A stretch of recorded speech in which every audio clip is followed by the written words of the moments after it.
So, welcome to the keynote plenary of the second annual Transgender Leadership Summit. My name is Riku Matsuda, and it's an incredible, incredible honor to be asked as a community journalist. I have a show on KPFK every other Thursday morning at 7 a.m. Where it's sort of become like a trans show because I am trans and everything I talk about has something to do with social justice. And so like as a trans person that works on social justice issues, it becomes sort of like your main identity, right? So when people talk about my show, they're like, you know, that trans show? It's just interesting. So that's why I'm up here today. I've been asked to sort of moderate this panel as a community journalist and someone who often talks to, I have no idea who I'm talking to actually. So this is a freaky experience for me that I can see all y'all in the face because normally I'm just like reading to people. I'm sorry, I'm totally gonna slow down. See, English language supremacy, Riku.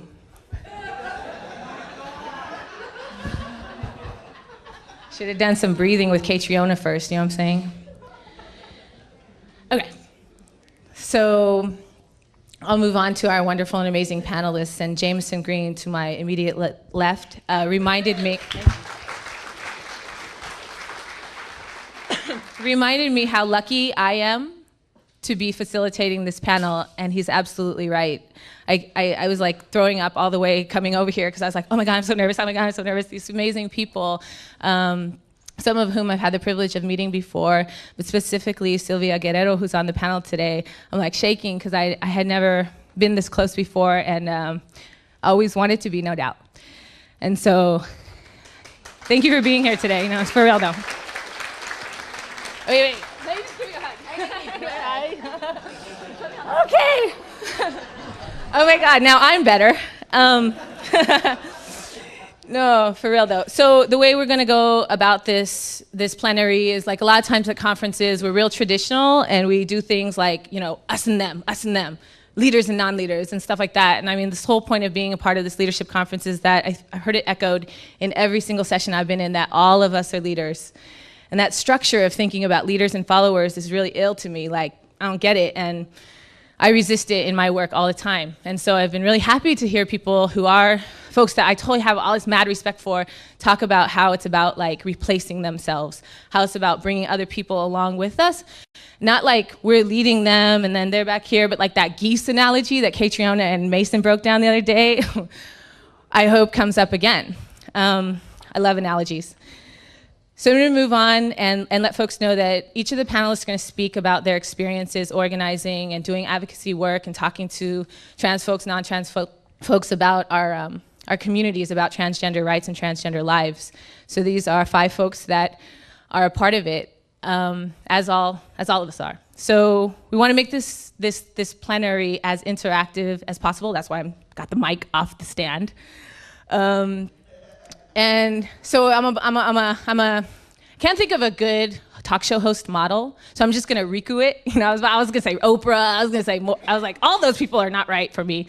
So I'm gonna be afterwards, you know, with this red mic in the audience with y'all to make sure that this is truly interactive. So please don't feel that you are Phil Donahue. Oh, see, now that's like, that really, my racial identity is totally like tripping. Well. Okay, maybe if Phil Donahue married a Japanese woman and then had a kid, like I'd be like, okay, let's not talk about that. That's not what it's about. So the order that we're gonna go in today is first Mike, Michelle, Dennis, and then I'll give everyone's bios. I'm sure you've read it already and or already know these folks, but I'm gonna introduce them, they're gonna talk, the next person I'll introduce and so forth. And then, so please keep in mind things that folks are saying that you wanna respond to, questions you wanna ask, comments you wanna make. So when we open it up, it's not just about like, comments and questions, talk to each other as well, right? Okay. So our first panelist this morning is Mike Michelle Dennis, who is a transgender queer gender rights advocate and presents as both Mike and Michelle in almost all areas of his and her life. Is West Hollywood transgender task Michelle Mike Dennis is also losing my place, need my glasses. The West Hollywood Transgender Task Force co-chair and member of the Gender PAC National Advisory Board, the League of Trans Unified Sisters, holla, Lotus, and the Gender Queer Revolution Board. Give it up, GQR. And, you know, Mike Michelle Dennis is also a really amazing and wonderful person and sweet as like, whoa, and a million other things and super smart. So do it.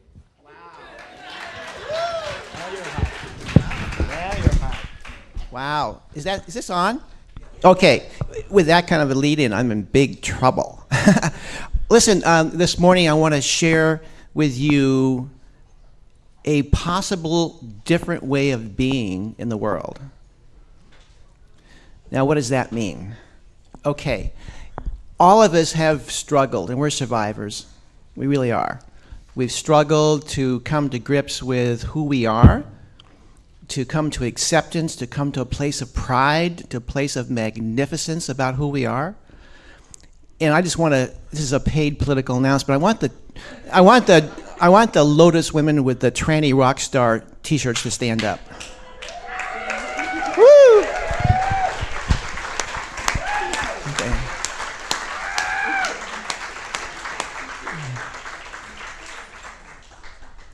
This notion, tranny rock star, captures what we've been about, our struggle and who we are to be magnificent in ourselves.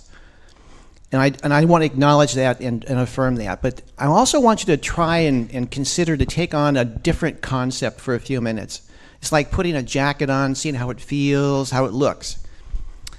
I want you to consider that as important as our notion of ourselves as transgender people is, that perhaps being transgendered is just a characteristic. No different than our height, our weight, color of our hair. Mine changes all the time. Color of our eyes. Who we really are is who we are. Okay? And when I share with people in the world about who I am, I talk about my passion. I talk about what excites me, my compassion. What really grabs me as a human being and what I stand for in the world. And what I've discovered is that people are hungry for this kind of conversation. And when that happens, something magical occurs. Our differences and our characteristics temporarily recede in the background, and we become two really luminous, magnificent human beings connecting with each other. And when that happens, there's a window of opportunity that opens up to talk about our differences, our characteristics. And our characteristic as being transgendered is something unique and something people are very curious about. The notion, the concept has been introduced and is flooding the airways. I just saw in the LA Times this morning an article about the city manager of Largo, Florida. And you've all heard about this. This person has come out being transsexual and has been fired by the commissioners of the people who run the city. We're here. 8% of humanity, the best empirical data indicates, are transgendered. You got that? 8%. And what we have as the unique characteristic is something our society needs. We're bringing something to the table that is so precious, so powerful, so incredible, that that's what they need to hear. So let me tell you very briefly a personal experience. Last January, I started to attend my church, which is Brentwood Presbyterian. This is like an upscale, rich Presbyterian church. As Michelle, I talked to the pastors beforehand. They were all fine, supportive, and people were very polite. But I'd often be the only person in my pew. And that went on for many months. And I was a member of a small group at my church, and we connected on a human level. You know, our pains, our crying together, our triumphs. And then one day, the opportunity came up to share in front of the congregation what it was like being part of a small group. And I told my small group leaders, I'm going to do this as Michelle. And get this, it was hilarious. In the bulletin, it said Mike Dennis. And I get up there as Michelle. And my entire small group stood up behind me in support. And I said, in the next 3 minutes, I want to share with you what it's like to be part of a small group and to be a transgendered person. And in 3 minutes, I just changed how they heard me, knew me, understood me, experienced me.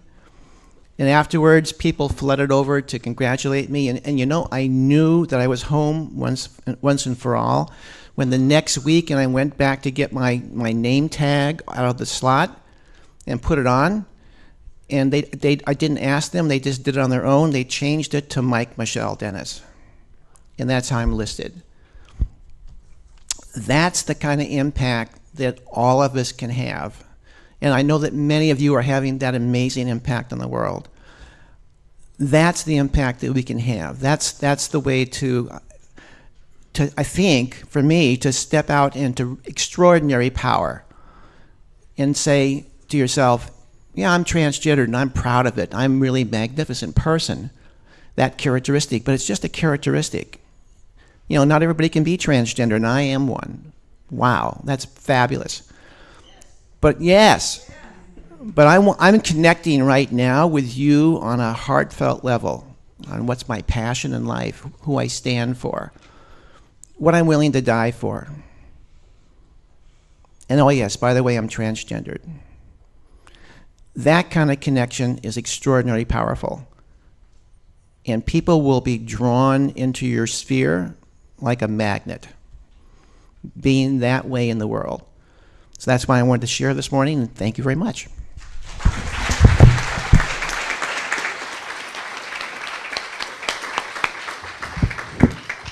Give it up, Mike Michelle, the magical Mike Michelle. For sure. I love it. Not everyone can be transgender, and that's fabulous. Ha 92% of you. Okay? That is cool. Empirical data as well.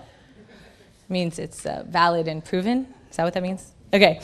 Our next panelist, Jameson Green, again. I was like all on the conference call, and then Jameson was like super nice to me, you know? I was like, it was like, I love you.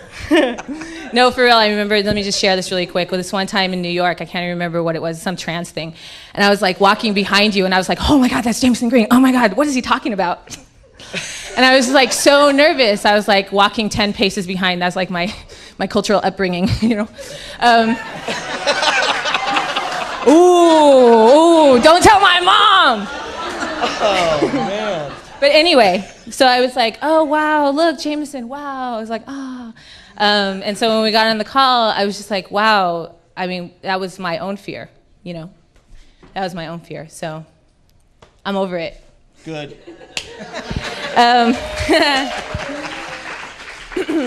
Provocateur. I gotta practice. Provocateur. Okay. Yeah. Jameson Green has been a legislative provocateur, advocating for transgender health, safety, and civil rights since 1991. Anybody born before, or like, anyone 1991, birth of 19, no? Well, they exist, you know what I'm saying? Trans people. Yesterday, if the youth were here, right, they were like born in like 98. No, I'm kidding. I'm kidding. Totally kidding. Jameson is the author of Becoming a Visible Man and serves on the boards of the Transgender Law and Policy Institute, the World Professional Association for Transgender Health, and the Human Rights Campaign Business Council. What? That's a good thing. That little what was like, that was... Okay. Thank you, Riku. It's like so, totally Southern California. I'm really sorry. Regionalism. I love it. I love it. We be cool. Okay. I think I get you. I wanted to talk a little bit about some past stuff and how I see we've progressed in talking about ourselves and telling our stories outside of this community, but you know, to the larger world. It used to be that the only place you could go, the only place we could actually appear was on talk shows or in human sexuality classes as guest speakers. And I actually started speaking before 1991. I actually came into trans conscious space in 87, and I actually started my transition in 88. And right away, my two mentors, who were Lou Sullivan and Steve Dane, said to me, "You look really good. You're going to be a good spokesman. Would you take over the classes that we've been speaking in for all these years, because we don't have time to do this anymore?" And it was all about looking good. It was all about that kind of, it's because the whole paradigm at that time was about passing and being normal and not being trans. And I had a fundamental reaction to this that, I can't help the way I look. I mean, I look the same, really, except for the beard and the loss of hair. I look the same as I looked before. I don't look that different, really. I was very androgynous before. I was extremely genderqueer, except that we didn't have that term. And I could not pass as anything prior to my transition. So I'm privileged in that sense, but people make assumptions about me because of the way I look. They made assumptions about me because of the way I looked before. They assumed that I was a truck driver before. Now they assume that I'm a professor. Okay? So, whatever. The point is that I learned early on that people make assumptions based on the way you look. And one of my major messages continually has been that we don't all get to choose the way we look. I didn't choose the way I look, and people express their gender in a lot of different ways. And we all have the right to do that, regardless of how we look. And if somebody's appearance, which may be a gendered appearance, makes you non-trans people, I'm not talking to you, but you, the audience that we sometimes speak to outside of our community, if that makes you uncomfortable, that's your problem, not our problem. But I've used my appearance to make that point, because I can get in under the radar. And I've used that. And it's not that it's, I'm not like trying to be super proud of that in a sort of gloating way, in any way, shape, or form. But when I first started doing speaking, I would sometimes sit in the room, in the audience, in the middle. And sometimes if I hadn't met the instructor before, and this was in college classrooms generally, because that was pretty much the only place that anybody cared about what we had to say or that we existed, I would sit there, and if I hadn't met the instructor before, they would say, "Is our guest speaker here? We were supposed to have a guest speaker today." And then I would stand up. I would wait a couple seconds, let them get nervous. And then and then I would stand up, and people would literally shrink away from me. "Oh my God, I was sitting next to it," they'd say as I walked by. I mean, it was just appalling how people, the presumptions that people had and how validated they felt in expressing them verbally. They were totally right on and safe to call me it. And they would literally say, right to my face, "Well, you're a freak. You're a freak." Didn't matter how good I looked. As soon as they knew that I was trans, I was a freak. So, as the years went by of doing this, and I was originally, you would either speak in an abnormal psychology class or a human sexuality class. And I would start off in a human sexuality class by saying, this isn't about sexuality. I'm not going to talk to you about sexuality. Maybe if I get to trust you as I'm speaking to you, and feel that your questions are worth are respectful, I will tell you about my sexuality, but that's not what I'm here to talk to you about. I'm here to talk to you about my gender and your gender. The most important thing that I've learned in speaking about connecting with an audience is to make sure I understand who they are, why they're in the room. They're in classrooms, there's a lot of people who don't want to be there. They don't want to hear our stories. They're being forced to sit there to get a grade. And if you can connect with those people and get them to realize that you're a human being and to care about you as a human being and to broaden the issues to talk about people who don't have the experience that you have of being able to be in a classroom, but who are living on the street as trans, trying to eke out their living, trying to have their self-esteem, trying to recover from the abuse in their lives, whatever has occurred. If you can make them realize that they have a personal connection to those people as well, not just me in front of them, then you're moving them to think of something bigger, and they get beyond just the topic of human sexuality, and you can actually change someone's life right in a minute. Someone who never cared about this, and that's the power of getting out and speaking to non-trans groups.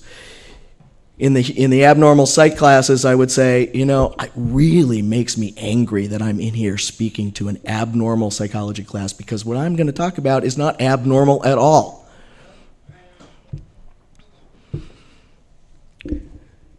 And over the years, now I speak in classes about medical ethics. I speak in classes about psychology that's not abnormal.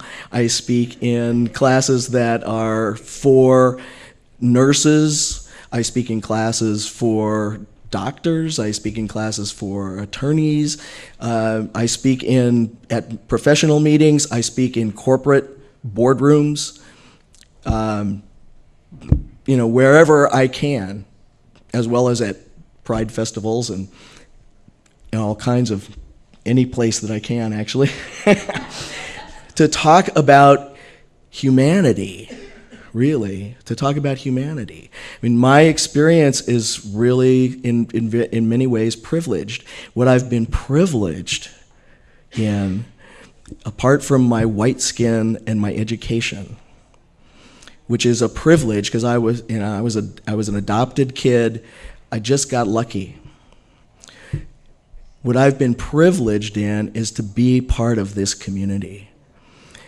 Because since my transition, prior to my transition, I was a pretty, held in person, as many of us are. We hold ourselves back. And we hold ourselves in because we're afraid of expressing ourselves. We're afraid of what's going to happen to us when we do express ourselves. We're afraid of people knowing the truth about us because the truth has always been represented to be so horrifying.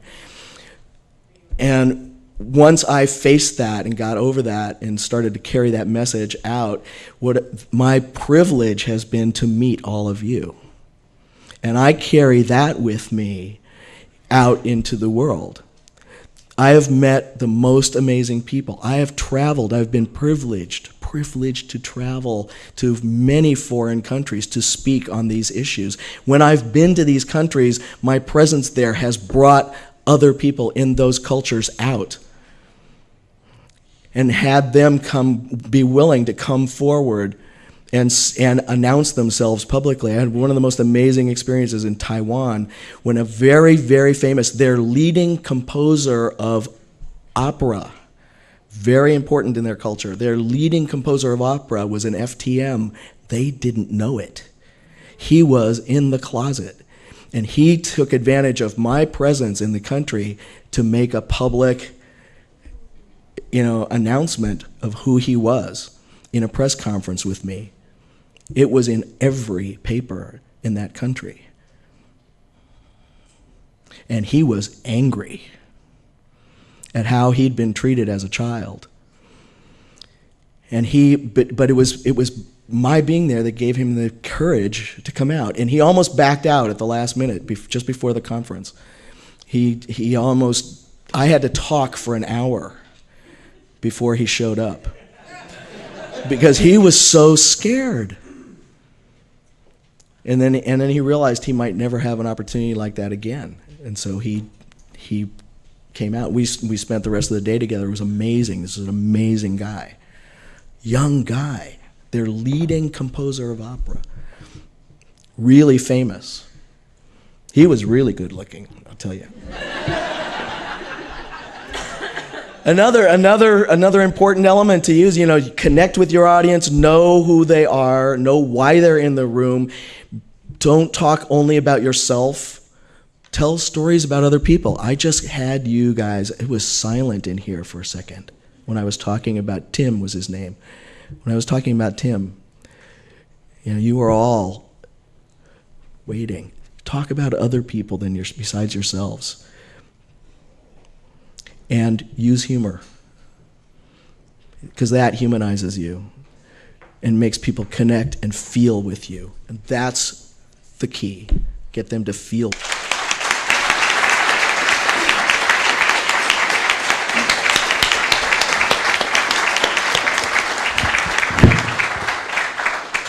You feel that? So how many people are like, okay, where can I go speak to some group and talk about other people? No, I'm serious. Like, how many folks now feel like, motivated, you want to go talk to folks and stuff like that? So there are people in the room who coordinate that type of thing, right? Anyone coordinate like speakers bureaus and stuff like that? Ruby, stand up. Let me give props really quick. This is Ruby. He's a student here at USC, and he's like one of few out trans students here. And so like he's been incredibly involved in the organizing and the planning and other events going on campus. So just for real, like give props. So talk to Ruby. You want to come to USC? Some other folks. So please connect with Daniel. Please connect with folks, especially if you're local. And if you're not local, regionalize yourself and is that a word? Connect with other people who are doing this work. And I'm sure if you have access to a computer, you look online for that sort of thing. There's plenty of calls. When I go to a psych class or abnormal, whatever, I say, hi, I'm an abnormal human. To use humor to just I'm like, when I was little, at my leg, no. Okay. For real. Thanks, Jameson. Okay, our next panelist is Silvia Guerrero.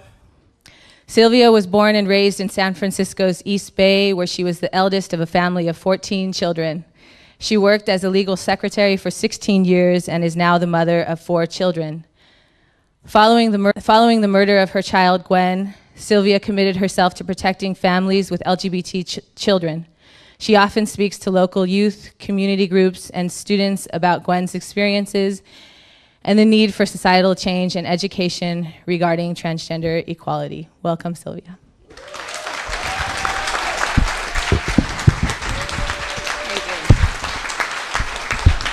Hey, don't embarrass me. Is it on? I don't think it's on. Thank you. Go sit down, you guys. Get embarrassed. Is the mic on? Yes. Hey, don't embarrass me. And they took my speech. So I don't even know where to go from there. I think one of the things, can everyone hear? Can hear is, I think one of the key words that's been reiterated with the 2 panelists is connecting with people. I just keep it real, and I do share my daughter's tragic murder story with, when I go out and speak at schools or with people. And I'm just reiterating what they've said. It's just to keep it on a human level, and you have to feel your room or the people that you're speaking with, because it's different every time. And being able to connect and captivate their attention, I think allows their minds to be more open. And I know for me at least, it's paid off. Every single speech that I have given, I've gotten positive feedback. Even people that were homophobic prior to my speech or hearing me speak send me lovely little notes or an email telling me that they were homophobic prior to hearing my daughter's story or prior to me speaking at their school, and that's changed and that they will no longer be prejudiced towards, the LGBT community. So, I mean, that's awesome. And even if it just changes one person, in that school, to me, it's worth it. But we all play, an intricate part in this movement and change. And the good thing is that change is happening, so it's so important what you're doing and what we're doing, but we need to work together as a team. We can move mountains, and I truly believe that. And I believe that God has blessed us with all of our gifts, and we should use them to the fullest. There's nothing we can lose. What happened to my daughter should have never happened. And you're all entitled to your lives and to reach your dreams and your goals. Don't ever let anyone stop you. Love yourself and be proud of yourself and hold your head high. It's what my daughter did. It's how I raised my children. And, you all deserve equality. And I'm really sorry for a lot of the suffering that you still are going through and what you've been through. It really breaks my heart to know. I didn't realize how bad it was until I lost Gwen. And now I know, and now I stand with you. And, and I love you, and I've met some amazing people too. You're my new family too, and I embrace you, and I'm there for you. We're in this all together. Shame on you guys taking up a lot of my speech.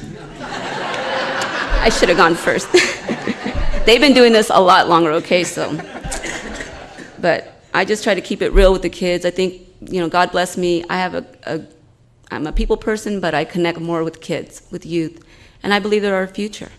And if we can change them and teach them to be loving and accepting and respectful of one another and not be judgmental and not be bullies or, do the name calling, I believe that they can change this world. They're the future. And hopefully, when they're parents or grandparents like I am now, this world will be a better place and there won't be any more murders like what happened to my daughter. And they'll be able to be free like you're entitled to be. We all are. Thank you.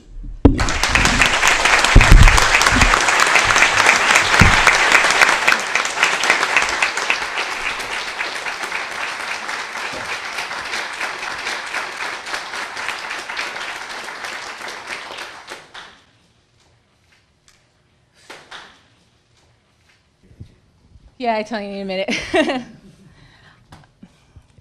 Thank you, Sylvia. Thank you for being here today, honestly. So, my commitment now is I'm gonna go tell my mom right now and be like, Mom, Sylvia's all on the, speaker's track. You know what I mean? Grandma, let's go. No, for real. I mean, I'm kind of joking, but I'm also very serious that my family has been supportive of me in many ways, and I've never asked them to go that step further and talk to even their their friends or, outside of family. And I think for me that's always been scary. I don't want to put my mom in that position, but just to hear you talk about what an impact that has been for you. And that's important because I'm not from the LGBT community. I'm not transgender or whatever. I'm just Gwen's mom. Hey, not too loud now. Sometimes I let people wonder, okay? But what does it matter even if I was, But I think that also really moves people, and especially with the teachers and the administrations of the schools, that's where it really connects. And so that's good. Like I said, God is working and moving mountains, so yay for us. Yay for us. Let's move them together. Now, okay, talking about moving mountains, if anyone could do it with their mind. Dun, dun, dun, dun. Our next speaker, I think for me, reminded me of the need to be spiritual. However, religious or not, just to be spiritual, to know that I have soul and that I have spirit, and that as trans people, we are truly magical. All people who love trans people, you know what I'm talking about. You know what I'm talking about. Magical. Catriona Reed is a teacher, group facilitator, and poet. She has led retreats and workshops in Buddhism, deep ecology, and social responsibility for more than 20 years. Since 1971, she has trained with Buddhist and Sufi teachers including Zen master Thich Nhat Hanh. Along with her partner, Michelle Bensamin Miki, she is co-founder of Ordinary Dharma in Los Angeles and Manzanita Village Retreat Center in Warner Springs. If you've never been there, you've never seen the website, check it out, manzanitavillage.org. Not to be all like promotion, but it's not about promotion, it's about community. So, Catriona Reed. Good morning. Buenos dias. Salam alaikum. Shalom. I'm really honored to be here. I'm going to, if you'll allow me, see if I can speak from that place where I heal my fear, my shame, and begin by marking where we are, where we're seated today in the esteemed halls of USC, bastion of power, privilege, money, empire, and war. And to mark, to honor, as I often do when I speak, and sometimes people get it, sometimes they don't, because it's almost like a foreign language in the dominant culture, to honor our ancestors and the ancestors of this land. Tongla, Chumash, Kawia, Kupeño, people who honored transgendered healers to spirit, people who were moved from this land with blood and money, and that we stand on their shoulders and that they are with us and that we're not alone.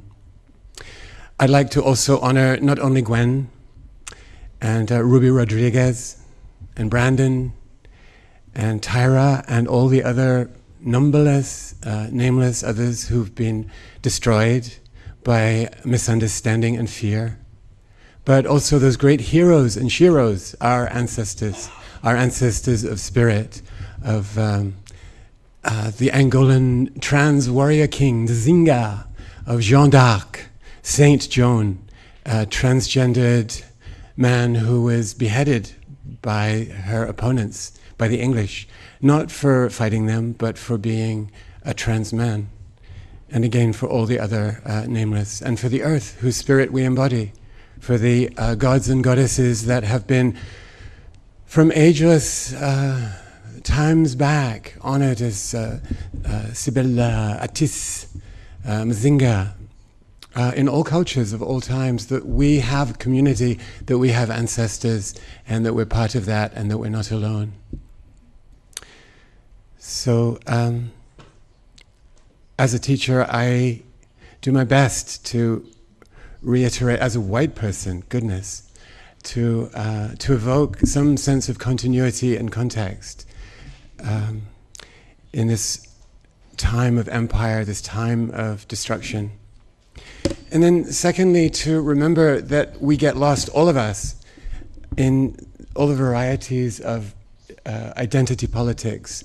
Oppressed, we focus so easily on the particularities of our oppression of class, of race, of gender, and of transgender, and we forget that in solidarity there's strength, and that our oppression isn't singular. It's particular, but it's not singular.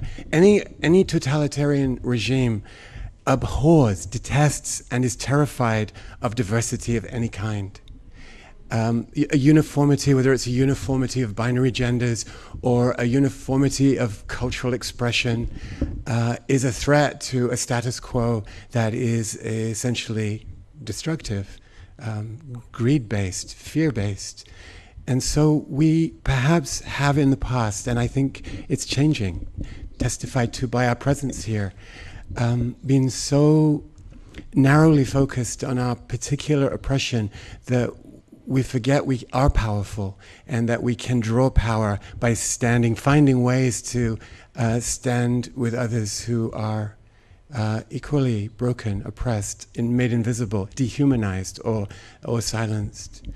And we are in a place of privilege, as James says. All of us, just by being here today, no matter what our story might be, are already privileged. And out of that privilege can come a power that is, watch out, watch out.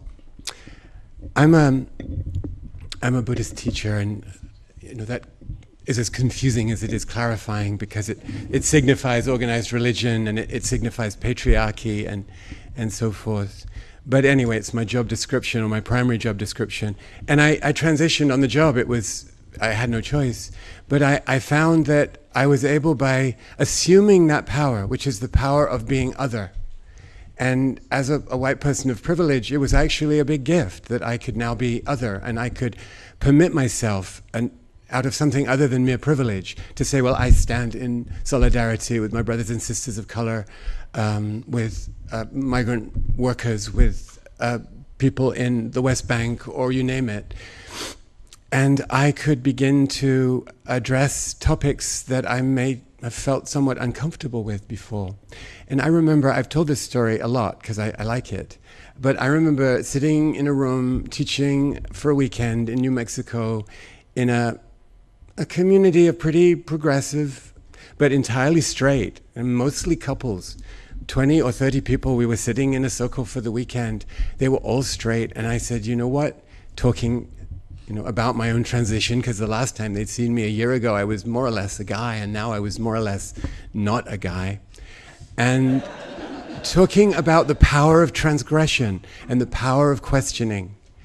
And those of you who've been to Manzanita know that after you pass the gate, the first sign you come to is a big blue and yellow question mark sitting there in the meadow in the middle of a post.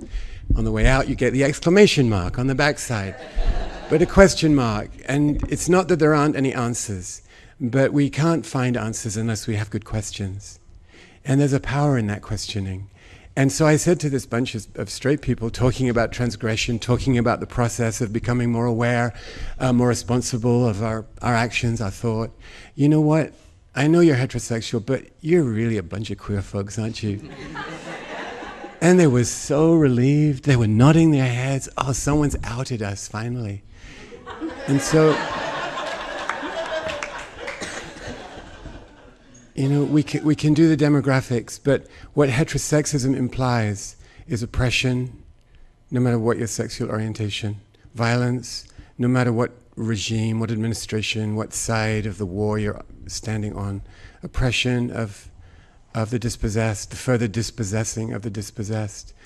And so for me, that questioning, obviously, as you hear, takes a much broader scope than just the ground I stand on for my own particular gender identity. It's not so important, and I'm so grateful for all of you here who've done such work to allow for our collective visibility to not just be tolerated, but to flourish, and for us to begin, I hope, to take that power, which is ours, and it's awesome power. Watch out. Watch out. Rock on.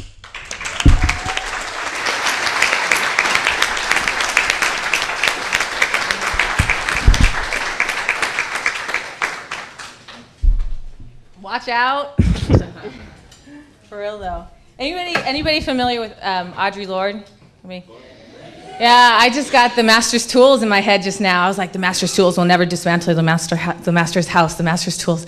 I read it first in my favorite book in the whole wide world, This Bridge Called My Back, Radical Writings of Women of Color. Anyway, thank you for that. How many folks feel some level of oppression every day? How many folks have felt oppressed in their lifetime?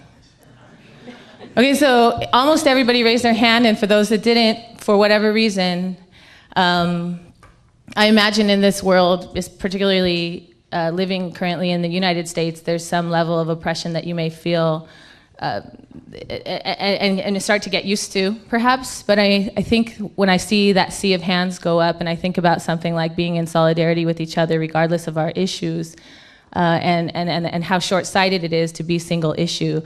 I used to get worried, and then when I saw all those hands go up, I was like, cool. There's some place that we can start. And so even if I think like, oh, you're probably all like conservative and pro-war and about this, and so I can't talk to you, at least I know that there's something in your life and some place that I know that I can connect with you, and we can build together and build this broader movement. So when I think about the trans movement, I don't think about transgender rights, the end. I think about social justice and the liberation of all peoples all over the world. That's how I think about that. So yay us. Okay, get this.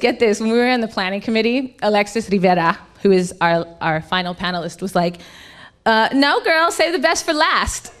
And I was like, okay. But we were trying to do some age justice, you know, young people don't always have to talk last and the least. So Alexis is about to tear it up. Alexis M. Rivera is currently working at the Transgender Law Center, shout out TLC, in San Francisco. So we didn't lose, LA did not lose Alexis. Alexis will be here forever because she's left her mark in that very, very special way. This is your place, girl. And for those of you who worked with Alexis while she was here, you know this. Prior to her work at TLC as a policy advocate, Alexis was the project coordinator for the Tranny Rockstar Project at Children's Hospital Los Angeles. Alexis has also received several awards for her contributions to the transgender community. And and Alexis didn't list them out. You know what I'm saying? Like, she's like, I have been acknowledged, and I want you all to know that, but I'm not going to list them out because it's not about me. And I think for so many of us, even people who are the same exact age as you, Alexis, it has been about you in many ways. Okay. The other thing I want to say about Alexis that she didn't say is that she's also a member of Lotus, the League of Trans Unified Sisters, a founding, I don't know how they say it, but the first society. Alpha. So she is also that. She has been working with young people and dedicated, her young person's life to working with young people and not the empowerment of young people, but building youth power. So for me, that's different because as a young person doing this work, it's really different to be in there doing the work as opposed to an adult doing the work for us or creating space for us or teaching us, And so Alexis's model for me, ever since the first time I met you and you were like, you forgot intersex. I was like, thank you. So Alexis Rivera.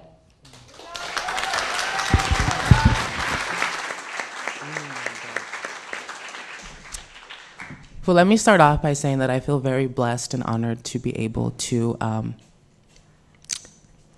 give you information about my story. And I feel so blessed that I'm sitting here on the panel with Gwen's mom. Gwen holds a very, very special place in my heart. And I never get emotional, which is really weird right now. Sorry.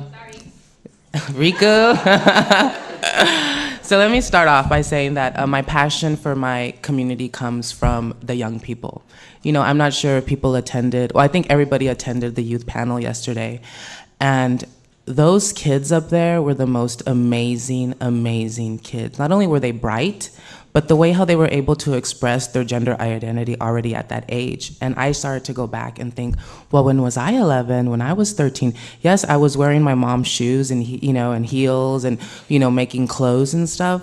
But would I be able to express that? No, I wasn't able to at that time. And so the intelligence, the brightness of these kids were just amazing. And then when that little boy, Angel, said about Buzz Lightyear, oh my God, I need to go get a Buzz Lightyear. And so that's a lot of where my passion comes from, because when I transitioned, I must have been 16, 17, and there wasn't many services out there for youth like myself. And as I got older and as I started to, become more involved in my community, I saw that there definitely was a need for young people to be themselves and to have a space to be able to express their gender. In early transition, my main goal was to, and I hate this word, pass. Because sometimes trans people, that's the way how you get the title of being successful. That you're successful when you're able to walk down the street and not get called, a fag or a man in a dress, or look at that homeboy. And so that's what I focused on. I focused on the only way that I'm gonna be successful is if nobody clocks me or reads me. And now, as I'm maturing into my womanhood, I'm realizing that that's not something that for me is successful. For me, successful is to be able to look in the mirror and be able to say, you know what, I'm a proud transgender woman. And I do not want to pass as anything other than a proud queer trans woman.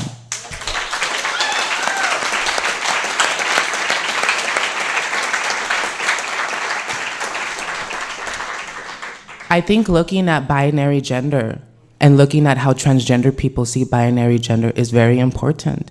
And I think that this is a very controversial topic because now we're having this new term called genderqueer. And what does genderqueer mean to our community? And I think that the more and more that we start exploring and genderqueer people are coming out, that binary gender is no longer gonna exist. And I think that trans people who identify as a trans person is having a really hard time with connecting with the genderqueer community. And even though people might not wanna hear that, but that's the matter of the fact, because all of a sudden, you'll have a group of trans women and a genderqueer person will come and they'll be like, oh, here they come.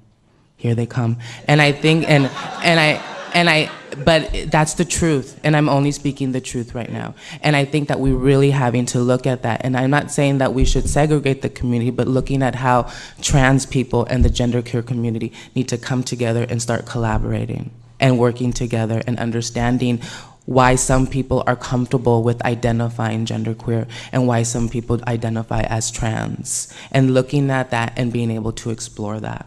I think also too, we need to learn and talk about our culture. Being Latina, I was taught and brought up that, as soon as I transition, I have to get into a heterosexual relationship and I have to, warm the tortillas up for when my man, comes home, and I have to do the laundry and I have to clean the house after, an 8-hour day of the office. And yeah, that role fit for me very good in the early transition. I love being Latina Betty Crocker.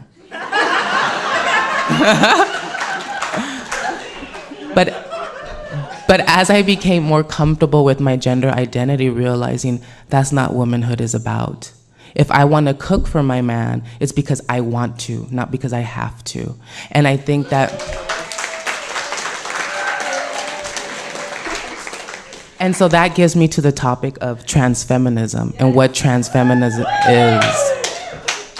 I think that young people need to explore more about feminism and what that movement would look like, and how as trans people or genderqueer people, we really need to look at that movement, because yes, I can, like I said, be that housewife and stuff, but that there's more into being what a woman is. I think it's important for us to tell our story, not somebody telling our story for us. I think that that's so important, and everybody's story should be heard, whether, you are a 20-year-old African-American trans woman on heroin or crystal meth, or if you are a Latina who's attending USC, or, or a Pacific Islander woman who's doing sex work. Whatever it is, each of our stories is important. And each and every one of our stories needs to be heard, because we all have our story. So when I tell my story, I'm telling my story from my experience. And I'm not here to represent any other person but myself.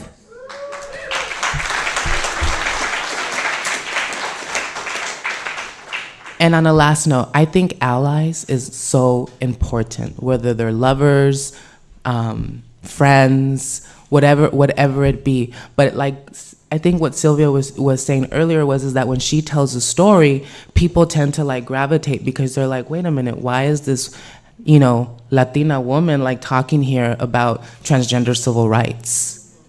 And so sometimes people have more of an open ear. So I embrace allies. I embrace the allies who want to. Don't take over our, how should I say it? Don't take it over, but just put it out there that you are a supporter, you are an ally, because I think it's very important that the stories come from who we are as people. And we need to unite. How can we expect for the larger society to accept us when we're still like, ooh, girl, did you see her? Oh, girl, da-da-da-da-da. And it's all this drama, in our community. We need to let that go behind and just embrace one another. And most importantly, we need to love one another. Thank you.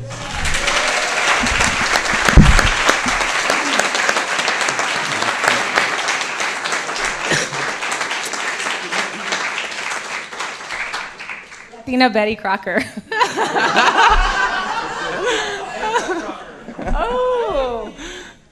Oh, any trans feminists in the space? You know? Thank you, Alexis. I had planned to follow up with some questions, but I totally am also feeling the room and the energy, and I feel like folks have a lot going on in your heads, and you want to talk about things that the panelists have brought up, things that you have brought up. Okay, here I go. I know a lot of you here. Some of you I'm meeting for the first time. It's been a wonderful, wonderful weekend. And I've learned, Alexis, thank you for bringing that up about the getting to know the other sub-communities. I'm as guilty as the next person. And it's been an eye-opener for me. Jameson, thank you for bringing up the point about everybody getting out and speaking. I've done a little bit, not as much as I would like. It's been one of the more enlightening and expanding experiences for me in my transition. But it's hard to find venues. And I know I'm not the only one who wants to go out and speak because I like to tell my story. It helped me to become the person I am now. And I know that there are people in this room who also would like to do that. So for those of us who can't find the venues, I want to challenge Transgender Law Center and NCTE and all the other organizations to help people get out there. Pardon? Oh. Okay. So I'm Deborah. Deborah, are you willing to be like a point person in the community to also work on that? Yes. I'd love to. Okay. I'd love to. Good five. Okay. Here and then here. Alexia say, well, my name is Claudia. Alexia say, she say something about love each other. In San Jose, we have a lot of organizations that in the past, they don't have room for Hispanic. And I just want to know if it's any organization in San Jose that they don't have room for us, that they're open now to give us room for the Latino community. Because when I went to one organization, they said, "Oh no, this is only for white people," and I feel so bad. I just want, yeah, and I just want to know if that's going to change in San Jose. I don't know if it's, yeah, I don't want to say names, but or I don't want to say the name to the organization, but I don't think that it's nice. I just want to know if that's going to change and they have room for Hispanic. So, I recently just started at the Transgender Law Center, and I will let you know that being up north, I will make a commitment to open up more of the doors at the Law Center, me being Latina myself, and if that means that we have to go to the other organizations in the East Bay or in the city, I would be more than willing to advocate for you. So that's what I could do on my behalf.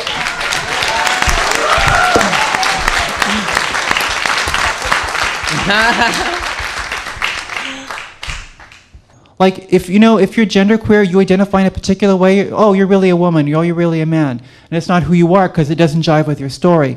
How many times do we face this issue of, oh, you're really a so-and-so? So when I fight back and I say, no, I'm not a man in a dress, I'm really a woman. I mean it. And I'm fighting something, and I'm being resistant, and I'm being radical, and I'm fighting a form of resistance. And I'm every bit as much a radical, every bit as much a resistant person as a person who opposes the binary. And I just want to say, I think there's another dimension besides the bad binary, and it's those forces that take reality away from us. And I think that part of our goal is to fight back and claim reality for everyone, so that everyone can have a voice. And so I just want to have a bigger picture where it's not just about the bad binary. It is about the bad binary, it is. But it's not just about the bad binary. It's also about those forces that take reality away from us. And I want to say that every trans person in this world who survives and tries to be who they are is a radical. And it's important to see the resistance in everyone. Thank you.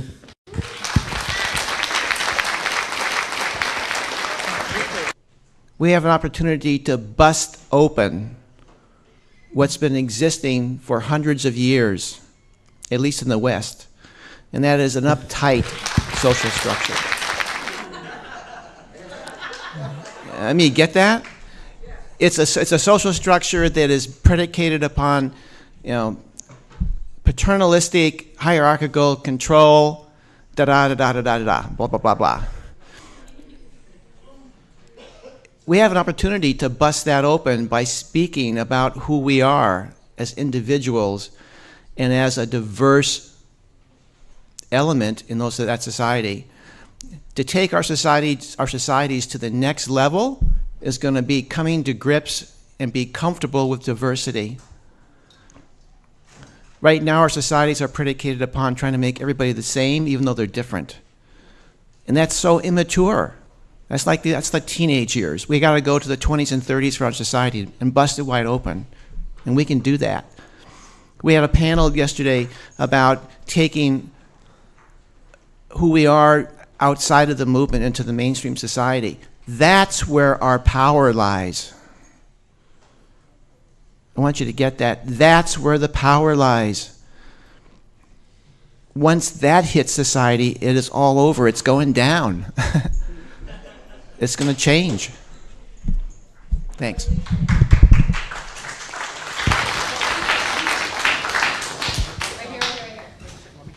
My name is Xander. I'm on the board of FTM International, and I identify as a genderqueer trans man. So we cross ID many, and because I come from a lot of privilege, I didn't struggle in my transness. So I came to it very smoothly, although I came to it very slowly. And the reason I came to it so slowly is because I encountered for about a decade what I'm encountering today.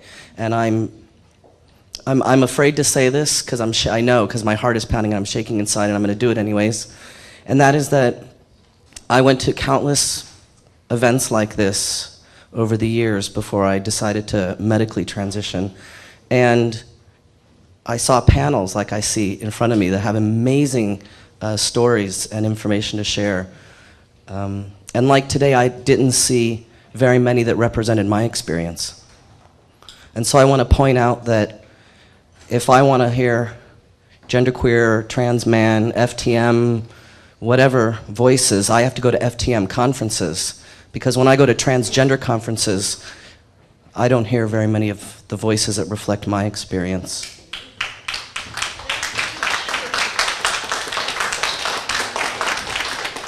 And I'm also privileged to know Jameson personally because we live in the Bay Area together and count him as my mentor. And I see him being pulled into these things all the time and being the one FTM voice. And it's a spectacular voice. I'm very appreciative. And I'd like to see more. I'd like to hear more, and I'd like to be able to experience more. And so I'd just like to make that request, that instead of FTMs having to always force ourselves to advocate for ourselves, that sometimes we can just mention it and it will just be in the consciousness of the organizers of these broader conferences. And I'm also a person who's willing to be one of those voices. Right. Okay. So, way to go, Xander. So, whoever's taking I'm on the organizing committee. I would like to be on the organizing committee for next year list. Xander is volunteering. I'm a genderqueer trans man. Okay. Oh my God, I'm so invisible. Moderators too have identities.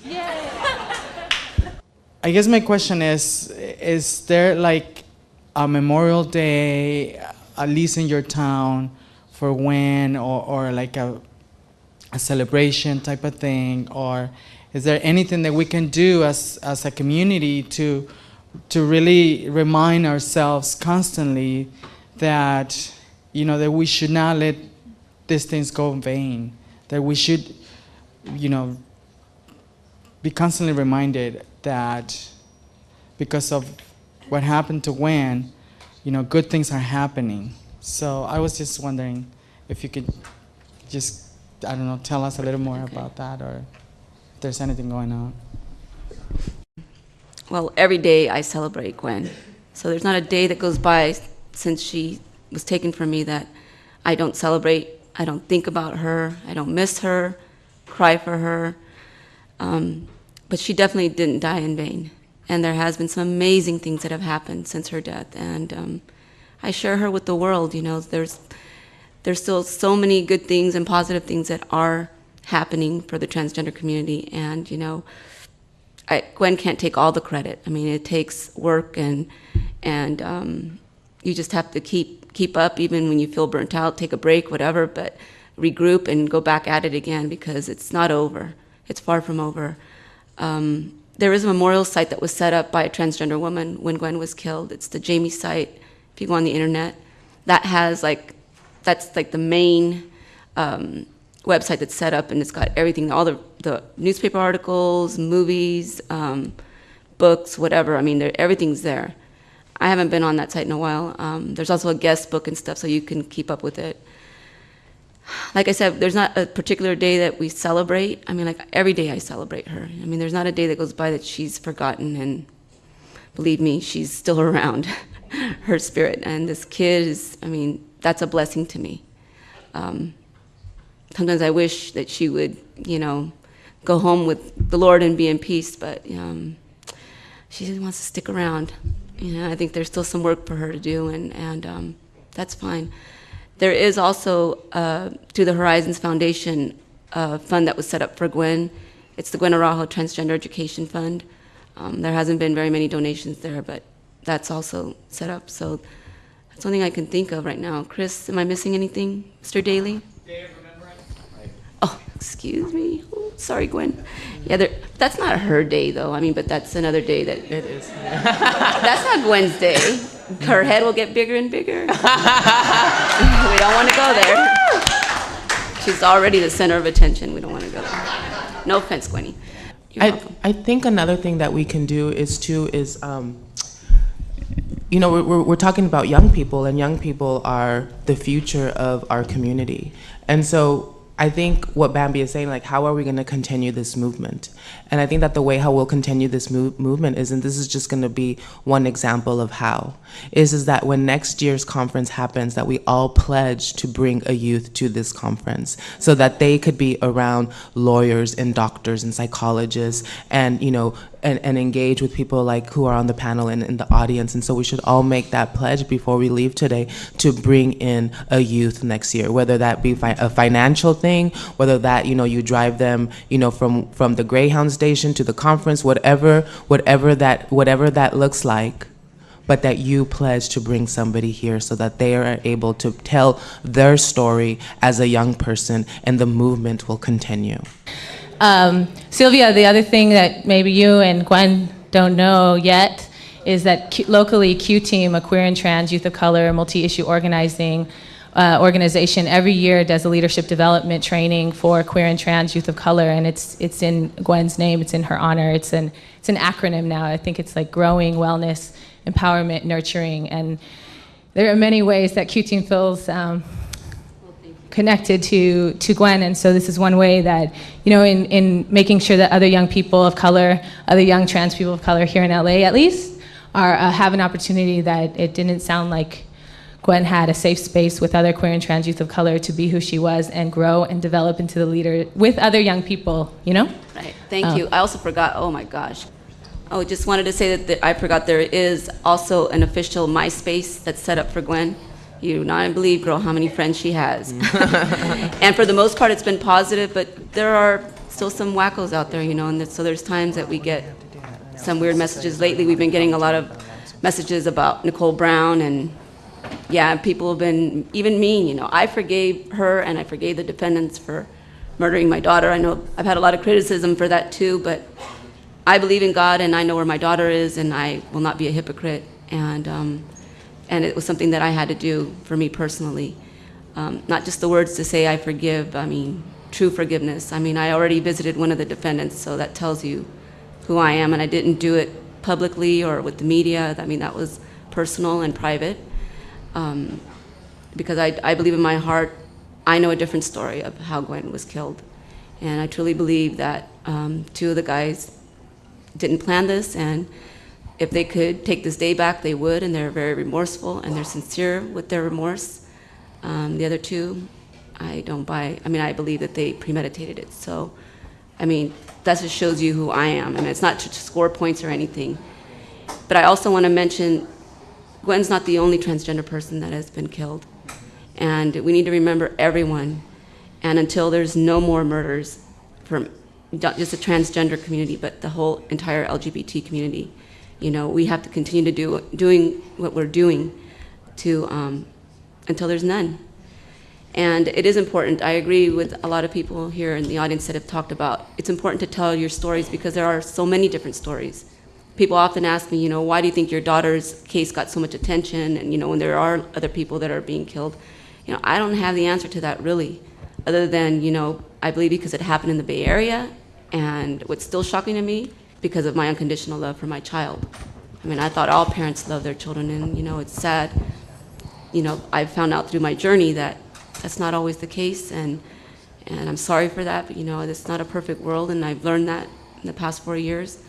But that's why we need to work together to create change. And I believe that the movement's still happening. I don't think it has stopped, even though it's been 4 years since my daughter's death. I won't take up any more time because I can talk forever.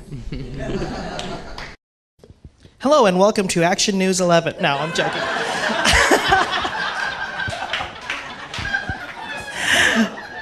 For those of you who don't know me, my name is Allison Laureano, and I am the president of Transgender San Francisco, not just your food mistress.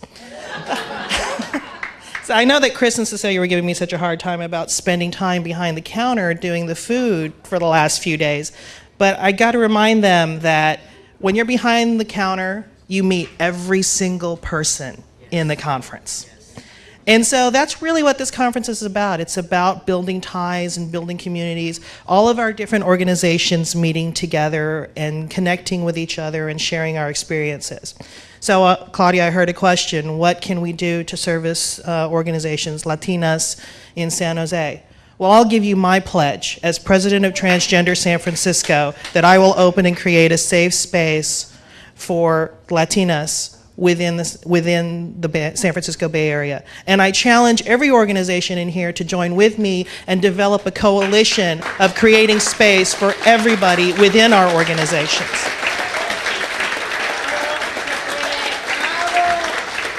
Thank you. Now, I've known several of these panelists up here. Jameson has de-virginized me when it comes to speaking.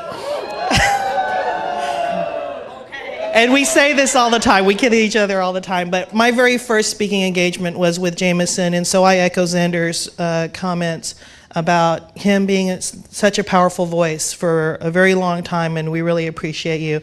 And obviously, Sylvia, we've known each other for about a couple of years now, and I've worked with you on a few things, and so thank you for being up there. So, Alexis, you talked about helping to create space, working in the Transgender Law Center. I make my commitment to you that we will open up our organization to work with you. So, anything, and any other comments that you guys, the panel, have to help in facilitating this coalition building with us and give us some insights on what you think works best, I think that we as organizers and leaders of our community groups can benefit from what your knowledge is.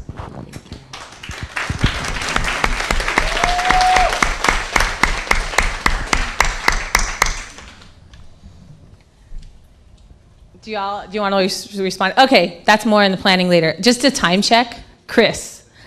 10 minutes. So I just want to be clear that we all the panelists have something prepared to like leave you with, to like tingle you and make you feel all inspired. We do. So we're going to take one more question and then close out. Okay, my question is, what do we do, how do we keep the transgender movement, FDM, genderqueer, MNF, on a national front? Because there's too many of us getting killed, and it's been covered up. There's no focus on the trans community. Heinous crimes of hatred have been committed against our community. The girl just got killed last weekend in San Francisco. I knew her, and we have gotten close.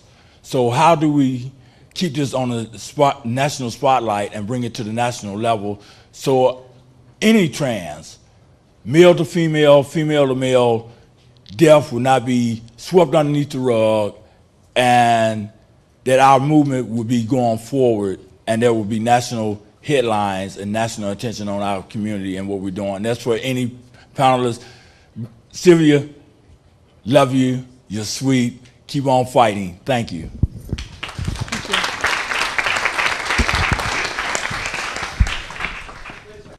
I want to respond to that thank you for that question.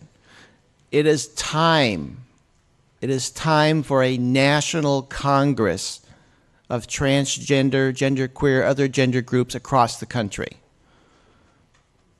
And I challenge all the organizations in California to take that on and to create a national congress from groups across the country. Transgender people are everywhere. Everywhere.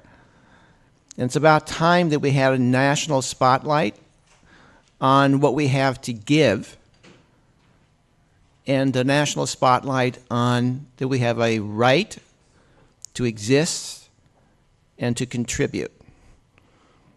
So I just challenge our organizations, the Transgender Law Center, the National Center for Transgender Equality, to sponsor a national congress of representatives from every state, maybe perhaps the world, in the United States. How about that, a world congress of transgender, genderqueer people? Wow. There was an attempt to do this years ago. It was through the International Foundation for Gender Education. They sponsored what they called the Congress of Transgender Organizations, and they tried to get every transgender organization in the country to send a representative to the IFGE meetings each year, which happen in the spring, their main one that happens in the spring, which moves around the country. And so they try to make themselves available to people in different parts of the country who can't travel as much as other people can. And it never really took off. And I that doesn't mean that it can't happen. I'm not trying to say it can't happen, but what I'm trying to make people aware of is that there really is a long history of people trying to organize this community. And we're in a huge, huge country with a lot of issues on the table.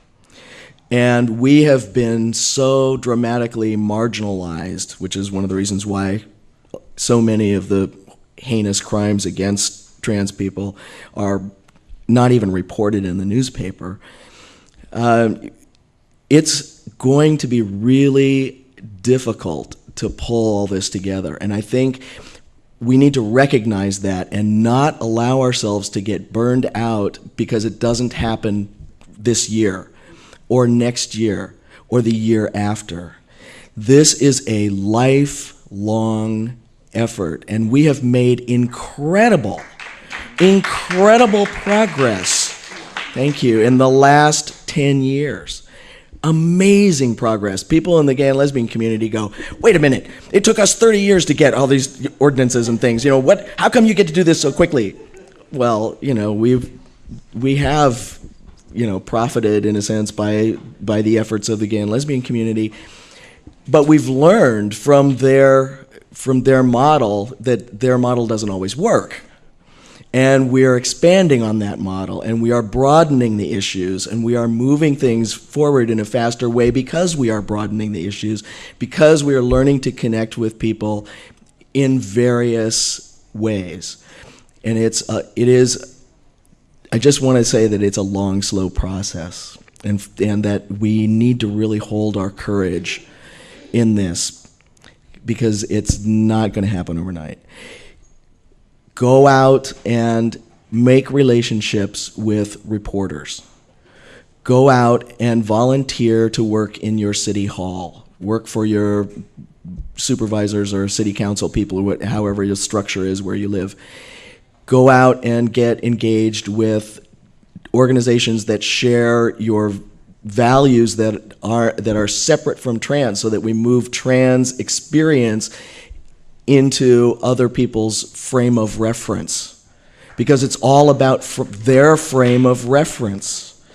Can they see us? Because they don't want to. You had asked, how can we get opportunities to speak? One of the things that I find so frequently is that people don't want to know about us. They just don't want to be bothered. We are so unimportant. And the trick is, as you were saying, we have so much to offer about their own experience that they haven't even gotten because they haven't had to face the challenges that we have faced.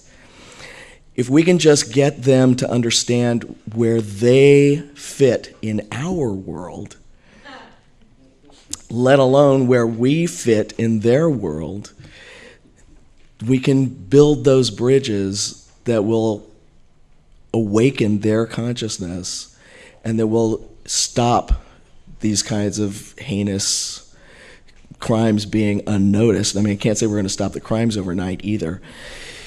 Because, people get murdered who aren't trans too. I mean, it's just, we've got a horrific society in many respects, a very violent society, and we have to combat that on many levels. I am really hopeful that we can, because of the energy that has been created, that we can sustain that energy in this community because of the connections that we make at events like this. And I think we need to look for other kinds of events. There are many trans events going on around the country all the time. And I think sometimes we stay very close to in our own little space, in our own, where we feel safe, and we don't look beyond that. And so I challenge all of us to keep taking the message out, because every one of us can do it. I think also too is that we all need to vote.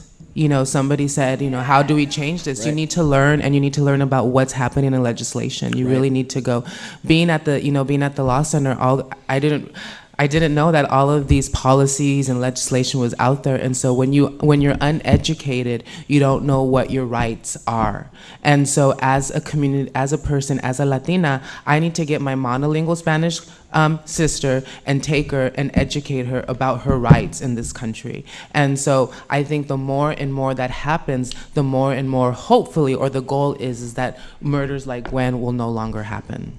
Vote. Go.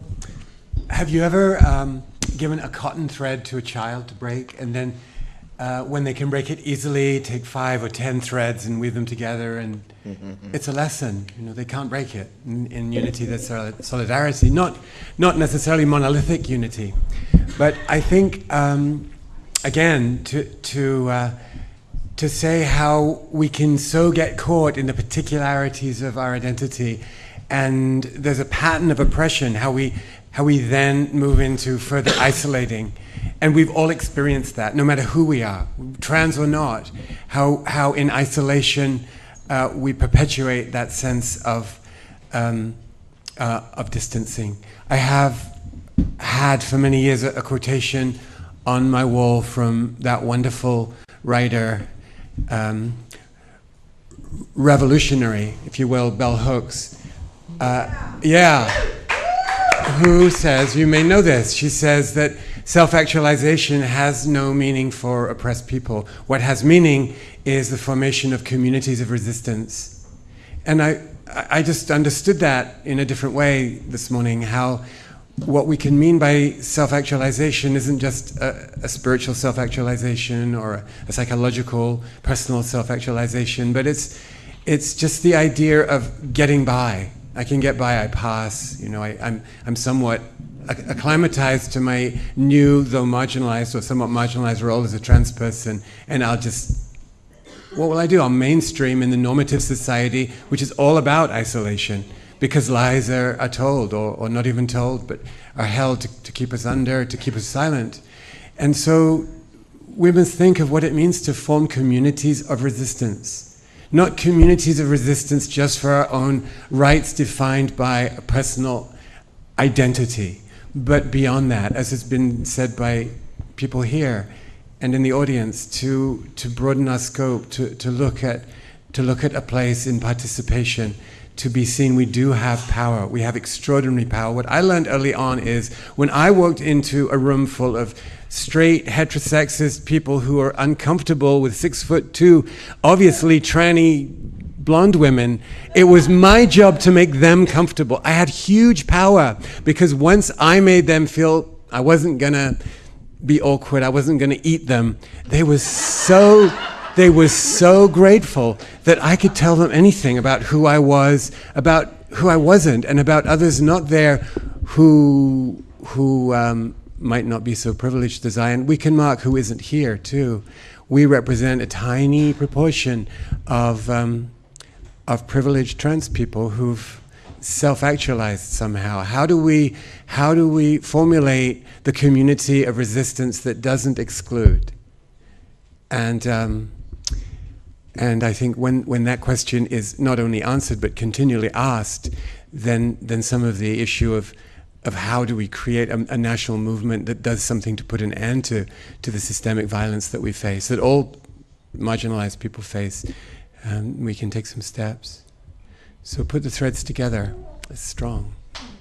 I just think, I'm just going to make it short and sweet, you know. I think we should do our work with love and do it from our hearts. I don't label anyone. I don't care if you're FTM or I don't care, you know, whatever you identify. To me, it doesn't matter. I look at you as human beings, and I don't label anyone. So that's what I try to do when I go out and speak is to the kids, is to just bring it back to a humanity issue, you know, that we're all human beings and we're all equals and we should be equals and treat each other with love and respect, and I believe we will make this world a much better place. Just a couple of closing words. First of all, Chris, are you here? Chris Daly? He stepped out. He stepped out. Well, the people that are on the board, how about expanding invitations to our allies, and let's create allies to come and join us next year. Let's have people from the feminist movement. Let's have people from labor. Let's have people from the farm workers. Let's have people from whatever. Have them be here. That's how we're going to expand our power. And I really appreciate and respect the long-term fight, the fighters, the people who have been in this movement for a long time and that created the path for us. And at the same time, I just want to be a voice for a vision. Let's opt in who we need to opt in to realize and step into our power. And let's go ahead and go for it. It may take 5 years to have a national Congress, but let's go for it. Let's not drop that vision. Our country, our society needs this. It's not just for us. It needs this. Thank you. But I read one in a place where it said, when the oppressor is no longer being oppressed, they become the oppressor. And so I think that sometimes our community, who we consider successful, get to a point where they no longer feel oppressed, but they feel like there's a need to oppress other people. And so I think as community members, we need to drop that and embrace somebody who you feel is being oppressed, because you've been there and you've experienced that. And so with that said, I believe in love, happiness, and queerness. So I hope you enjoyed the weekend. I had a fabulous time, and thank you for giving me your undivided attention. I have a vision of a world in which every single one of us, every single person, every single man, woman, child, boy, girl, intersex person, genderqueer person, you know, gay, straight, bisexual, asexual, every single person is free to be exactly who they are. Exactly who they are at any moment. That's what I want to see. That's why I keep speaking. That's what I keep trying to encourage other people to help create. thank you all for coming to this weekend.